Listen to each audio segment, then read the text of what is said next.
سامعین کرام،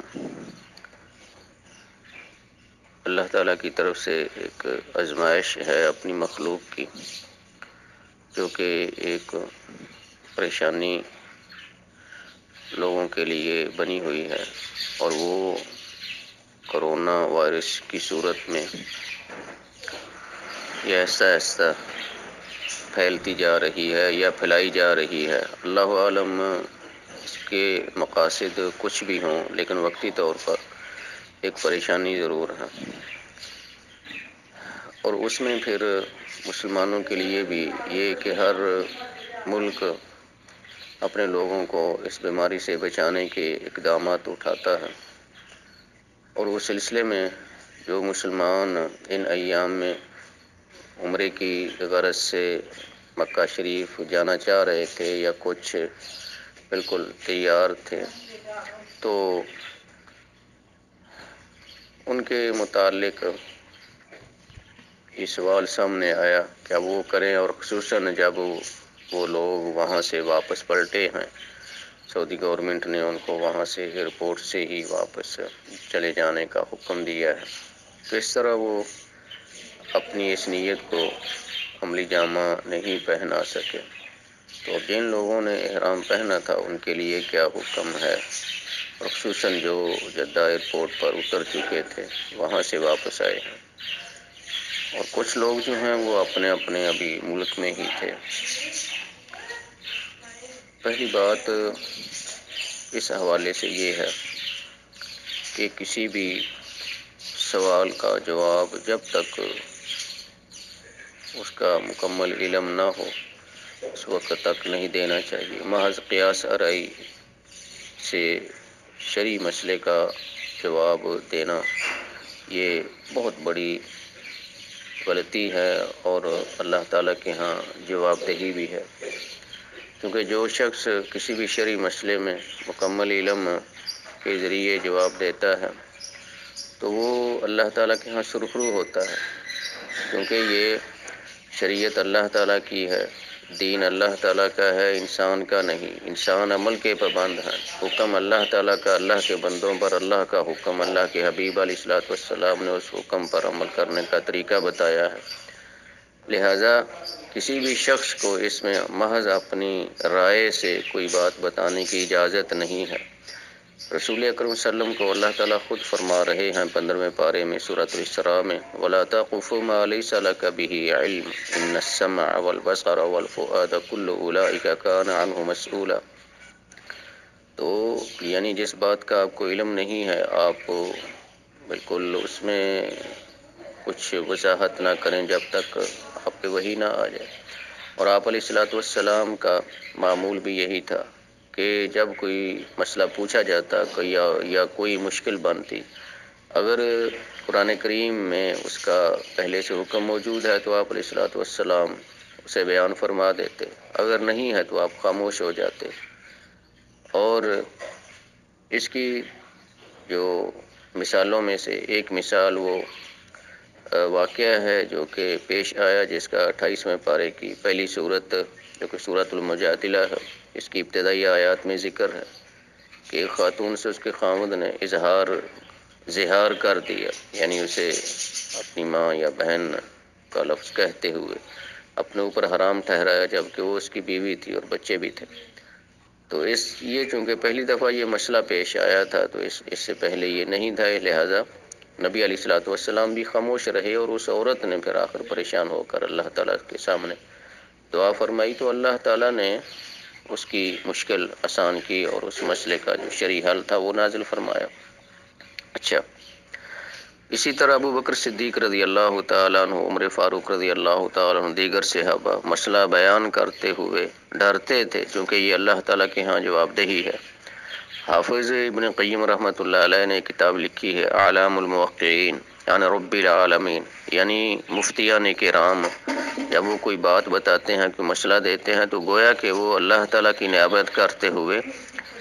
دستخط کرتے ہیں اس بات پر، یعنی شرعی حکم بتانے پر وہ اپنا نام اور دستخط کرتے ہیں اللہ تعالیٰ کی طرف سے نیابت کرتے ہوئے، ٹھیک ہے۔ تو اس میں انہوں نے پھر فتوے کے جو اصول ہیں وہ بیان کیے ہیں۔ بہرحال اب اس صورتحال میں جو کہ تازہ پیش آئی ہے، اس حوالے سے یہ تھا کہ جب آدمی کسی کام کو شروع کرنے کا ارادہ کر لیتے اسے ممکن حد تک پایہ تکمیل تک پہنچانا ضروری ہے، خواہ وہ نفلی ہی کیوں نہ ہو، نفلی حج اور عمرہ ہے،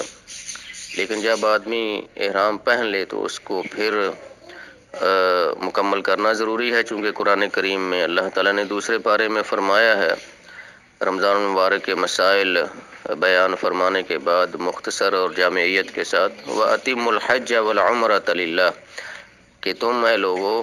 حج اور عمرہ کو مکمل کرو۔ کیا مطلب؟ کہ احرام پہن چکے ہو اور اس کے ارکان کی ادائیگی کے لیے تم اپنا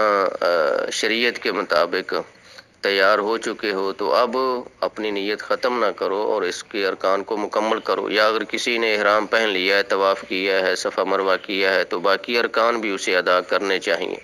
یعنی ادھورا اور نامکمل چھوڑنا نہیں چاہیے۔ فَإِنْ أُحْصِرْتُمْ فَمَا اسْتَيْسَرَ مِنَ الْهَدْيِ اور اگر تمہیں روک دیا جائے، دشمن نے روک دیا ہے، آگے نہیں جانے دیا، فَمَا اسْتَيْسَرَ مِنَ الْهَدْيِ تو پھر دم ہے اس پر۔ اب بات یہ ہے کہ احرام کس چیز کا نام ہے، چونکہ جب تک ہم احرام کی تعریف کلیئر نہیں کرتے، اس کی وضاحت نہیں کرتے، اس وقت تک اس سوال کے جواب کی وضاحت شاید مکمل طور پر نہ ہو سکے۔ احرام صرف دو چادریں ان سلے کپڑے مسلمان مرد کے لیے پہننے کا نام نہیں، احرام کے لیے کچھ اصول ہیں اور کچھ شرائط ہیں، اور اس میں دو چادریں پہنی جاتی ہیں، یہ ایک علامت اور نشانی ہے۔ عام طور پر یہ ہوتا تھا نبی علیہ السلام کے زمانہ میں کہ احرام میقات سے پہنا جاتا تھا، میقات سے پہلے احرام پہننے کا تصور رسول کریم صلی اللہ علیہ وسلم کے زمانہ مبارک میں نہیں تھا، اور آپ علیہ السلام نے حج یا عمرے کے لیے میقات مقرر فرمائے ہیں، اور وہ معروف ہیں، 5 یا 6 ہیں، اور وہ مرکزی قسم کی شاہراہیں ہیں یا رستے ہیں جن کو سپر ہائی وے ہم کہہ سکتے ہیں، کہ جو چاروں جانب سے مکہ شریف کو آ رہے ہیں، خواہ وہ مدینہ شریف سے ہو کر یا مدینہ شریف کے ساتھ یعنی ٹھیک ہے، یعنی جو بیت اللہ شریف کی طرف آنے والے مرکزی 4-5 رستے اور گزرگاہیں ہیں، ان پر آپ علیہ السلام نے ایک جگہ مقرر کر دی، ایک مقام کا تعین فرما دیا کہ جس شخص نے عمرہ کرنا ہے یا حج کرنا ہے تو وہ یہاں سے احرام پہنے، اور جس آدمی کا ارادہ حج یا عمرے کا نہیں ہے وہ بغیر احرام کے بھی مکہ شریف میں آ سکتا ہے۔ فتح مکہ کے موقع پر نبی علیہ السلام اور صحابہ کا ارادہ، کیونکہ جنگ کا تھا اور امکان بھی تھا اور ہوئی بھی ہے، آپ جانتے ہیں، تو اس لیے کسی نے بھی احرام نہیں پہنا، تو یہ ایک علامت ہے کہ جو آدمی حج عمرہ نہیں کرنا چاہتا وہ بغیر احرام کے آ سکتا ہے، اور جو حج اور عمرہ کرنا چاہتا ہے اس کے لیے پھر میقات سے احرام پہننا ضروری ہے۔ تو احرام اس چیز کا نام ہے کہ میقات سے مسلمان مرد اپنے سلے ہوئے کپڑے اتار دے اور ان سلی 2 چادریں، یہ جو بنی ہوئی 2 چادریں ہیں بہتر سفید کلر کی، اگر یہ دستیاب نہ ہو تو پھر کوئی بھی رنگ کی 2 چادریں آدمی پہن سکتا ہے۔ البتہ معزز خاتون، مسلمان خاتون کا احرام وہی ہے جو وہ اپنے گھر میں عام کپڑے استعمال کرتی ہیں، وہی ہیں، ان کی کوئی مخصوص علامت نہیں ہے، نہ عبایا کی صورت میں نہ کسی برقعے کی صورت میں، البتہ یہ ہے کہ احرام کی حالت میں بھی ان کو پردہ کرنا ضروری ہے۔ اچھا، اب احرام کے لیے 2 چادریں پہننا اور میقات سے نیت کرنا، عزم کرنا اور اس کا اظہار کرنا لبیک اللہم لبیک کے ذریعے نیت کرنا، ایک ہوتی ہے عام نیت، ایک ہوتی ہے فکس موقع پہ نیت کرنا۔ عام نیت تو ممکن ہے کہ 10 سال پہلے انہوں نے کر رکھی اور اس کے لیے تیاری اور زیادہ سفر کا انتظام، خرچہ وغیرہ جمع کر رہے ہوں، اور ایک ہوتی ہے عین موقع پہ جب وہ میقات پہ پہنچتے ہیں اس وقت وہ دو چادریں پہنتے ہیں اور پھر تلبیہ پڑھتے ہیں لبیک اللہم عمرتن یا لبیک اللہم حجتن کے ذریعے، یعنی جہاں انہوں نے دل میں عزم کیا ہے وہاں اس عزم کا اظہار اپنی نیت اور زبان سے بھی، اس نیت کا اظہار زبان سے بھی کرتے ہیں۔ تو یہ وہ نیت ہے جو دو چادریں پہننے کے بعد مسلمان اس کا اظہار اپنی زبان سے بھی کرے میقات سے۔ تو گویا کہ تین چیزیں ضروری ہیں ہر مسلمان کے لیے،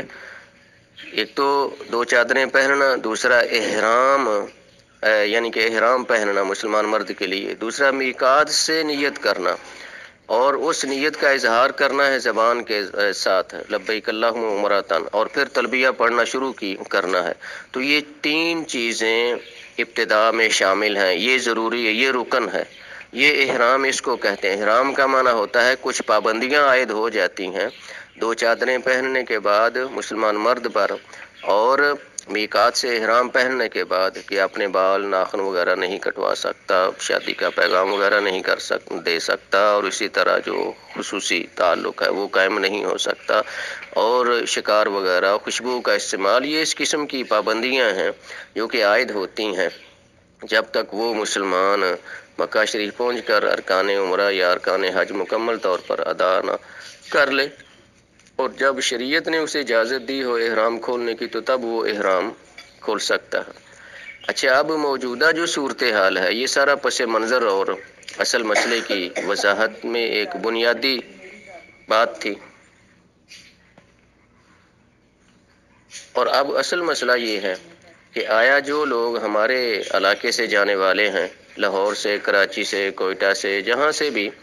اور جن کا میقات یلملم ہے جو کہ اس وقت ساحل سمندر یعنی جدہ کے جو سمندر کا کنارہ ہے اس کے اندر ہے، اور اس کے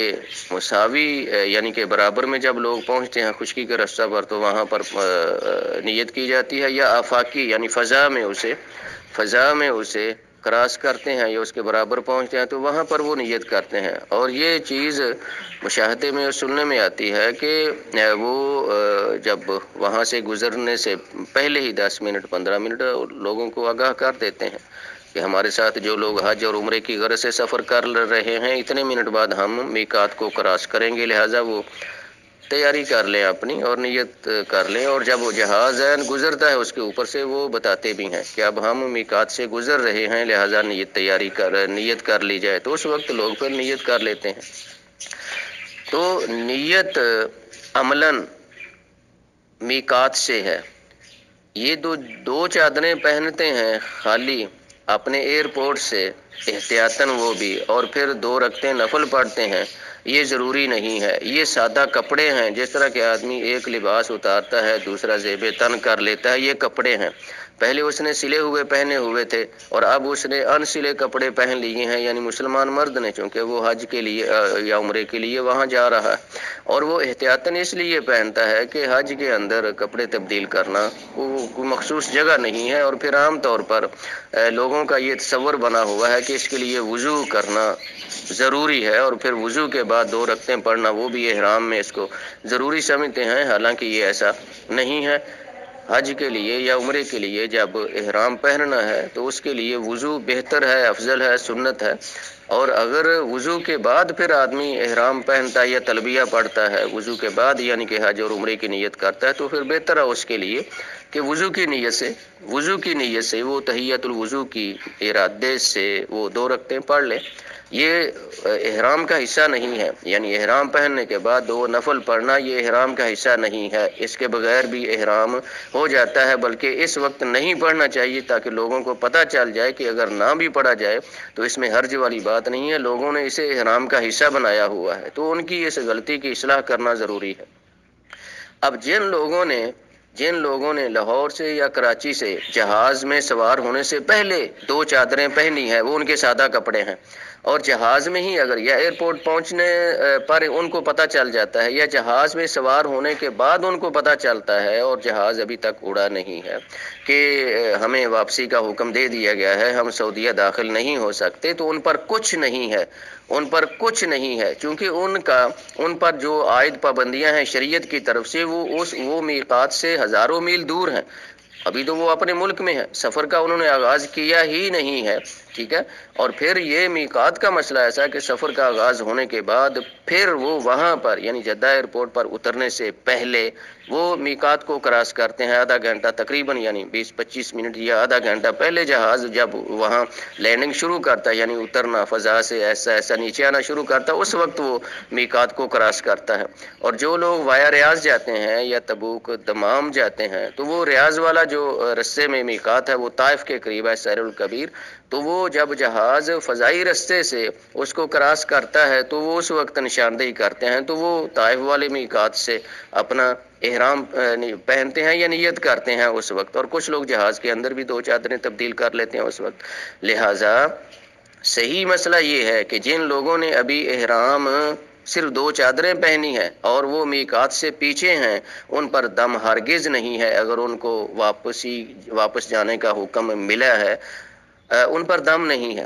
دم ان لوگوں پر ہے جو جدہ ایئرپورٹ پر اتر چکے ہیں، چونکہ وہ میقات کو کراس کیا ہے اور رستے میں انہوں نے میقات پر گزرتے ہوئے احرام کی نیت کی ہے. 2 چادریں اگرچہ انہوں نے پہلے پہن لی ہیں اور بعد میں انہوں نے جدہ ایئرپورٹ اترے ہیں احرام کی حالت میں اور نیت اس سے پہلے وہ کر چکے ہیں. اب ان کو اگر روک دیا گیا ہے تو وہ قرآنی حکم کے مطابق فَإِنْ أُحْصِرْتُمْ فَمَا اسْتَيْسَرَ مِنَ الْهَدْيِ، اور اگر تم کو روک دیا جائے رستے میں تو پھر فَمَا اسْتَيْسَرَ مِنَ الْهَدْيِ، تو پھر وہ ان پر دم ہے. اور دم بھی اس شخص پر ہے جو دم دینے کی مالی طاقت رکھتا ہے. جو نہیں دے سکتا اس کے لیے متبادل شریعت نے یا تو روزے کی صورت میں یا پھر اس کا فدیہ ہے صدقے خیرات کی صورت میں کیا ہے. روزے کی صورت میں اس کا کیا ہے کہ جو آدمی روک دیا جائے وہ ایک دم دے اور وہ احرام اتار دے اپنا. اب جو شخص نہیں دے سکتا، ٹھیک ہے، وہ احرام اپنا کھول دے فوراً، اس پہ کوئی پابندی نہیں ہے. یا جس کے پاس پیسے نہیں ہیں، ٹھیک ہے، دم دینے کے، کوئی بات نہیں ہے، وہ احرام کھول دے. فَاتَّقُوا اللَّهَ مَا اسْتَطَعْتُمْ، اللہ کی شریعت آسان ہے اور محض ضد، ہٹ درمی، تقلید اور غلط فہمی، قیاس آرائی کی بنا پر شرعی حکم میں مداخلت کرنا اور لوگوں کی غلط رہنمائی کرنا یہ بہت بڑی غلطی ہے. لوگوں کو اللہ سے ڈرنے کی ضرورت ہے کہ جس معاملے کا ان کو مکمل علم نہیں ہے اس میں وہ بات ہرگز نہ کریں. اپنی زبان مت کھولیں، اللہ تعالیٰ کے ہاں وہ جواب دہ ہیں قیامت والے دن. یہ دین کا معاملہ ہے، میرا اور آپ کا ذاتی معاملہ نہیں ہے. یہ شریعت امانت ہے میرے اور آپ کے پاس، ہر عالم دین کے پاس. لہٰذا اللہ کا ڈر کرنا چاہیے اس میں. لہٰذا جو لوگ جدہ ایئرپورٹ پہ اترے ہیں اور ان کو وہاں سے واپس جانے کا حکم ملا ہے وہ وہاں احرام کو ہیں. اگر آسانی سے ان کو کوئی شخص وہاں مکے میں مل جائے یا جدہ میں ہے، اس کی وہ ڈیوٹی لگا دیں، اسے پیسے ادا کر دیں یا بعد میں دینے کا اس کے ساتھ وعدہ کر لیتے ہیں، اس کو وکیل بنا دیتے ہیں، تو اس کو وکیل بنانے کے بعد وہ احرام کھول سکتے ہیں، اس پر کچھ نہیں ہے. اور جو احرام کھولنے پر جو دم ہے، وقت سے پہلے احرام کھولنے پر جو دم ہے اس شرعی عذر کی بنا پر وہ ایک ہی دم ہے. اگر اس کے بعد یعنی اس میں مزید تاخیر ہوتی ہے یا وہ مطلب کہ ضرورت کے تحت اپنے کپڑے بدلتے ہیں، ٹھیک ہے، یا ان کو اگر بالفرض آدمی نہیں ملا جس کی ڈیوٹی لگائی جائے، وہ واپس وہاں آنے پر مجبور کیے گئے ہیں اور وہاں فوری دم دینے کا کوئی انتظام نہیں ہو سکا، تو وہ واپس آ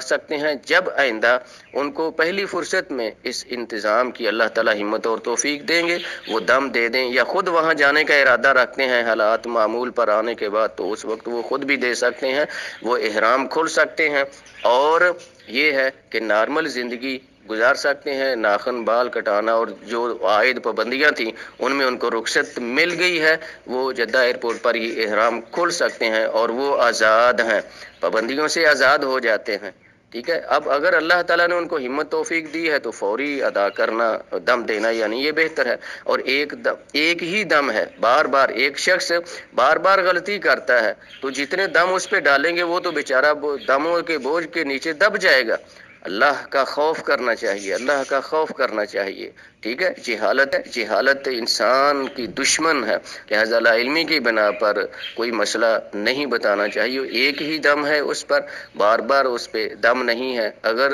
یعنی افراد غلطی کرنے والے ہیں تو ہر فرد پہ الگ دم ہوگا. یعنی ایک صاحب اپنی فیملی کے ساتھ اگر کر رہے ہیں تو ظاہر ہے کہ تمام نے یہ احرام کھولا ہے، 2-4 اگر فرد وہ جا رہے ہیں تو جتنے فرد ہیں ہر ایک پہ ایک دم ہے.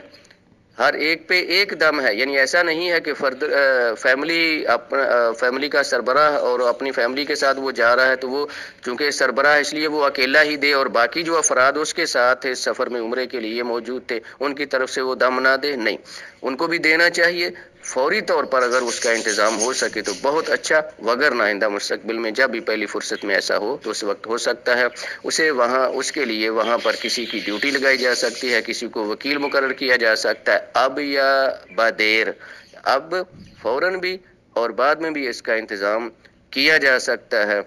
اس کی تفصیل آپ قرآن کریم کی اس آیت کے تحت دے سکتے ہیں۔ دوسرا پارہ وَأَتِمُّوا الْحَجَّ وَالْعُمْرَةَ لِلَّهِ فَإِنْ أُحْصِرْتُمْ فَمَا اسْتَيْسَرَ مِنَ الْهَدْيِ فَمَن لَّمْ يَجِدْ فَصِيَامُ ثَلَاثَةِ أَيَّامٍ فِي الْحَجِّ وَسَبْعَةٍ إِذَا رَجَعْتُمْ تِلْكَ عَشَرَةٌ كَامِلَةٌ۔ تو یہ اس آیت میں یہ اللہ تعالیٰ نے احکام اس کے دیے ہیں، اور اردو کی جو کتابیں ہیں، شیخ ابن باز رحمۃ اللہ علیہ کی عربی کتاب کا جو اردو میں ترجمہ کیا گیا اور مختلف قومی اور علاقائی زبانوں میں بھی، وہ کتاب بھی دیکھ سکتے ہیں۔ شیخ ابن عثیمین رحمۃ اللہ علیہ کی کتاب ہے، اسی طرح دیگر اہل علم کی مختلف کتابیں ہیں، وہ بھی دیکھی جا سکتی ہیں۔ لیکن یہ جتنے بال کاٹنے پر الگ دم ہے، ناخن کاٹنے پر الگ دم ہے، اور یہ ساری چیزیں بالکل شریعت میں دخل اندازی، شریعت سازی ہے۔ اللہ مسلمانوں کو ہدایت دے، اور اللہ تعالی مسلمانوں کو دین کے مسائل بیان کرنے میں دیانتداری اور خلوص نیت سے کام لینے کی توفیق دے۔ واللہ اعلم۔ السلام علیکم۔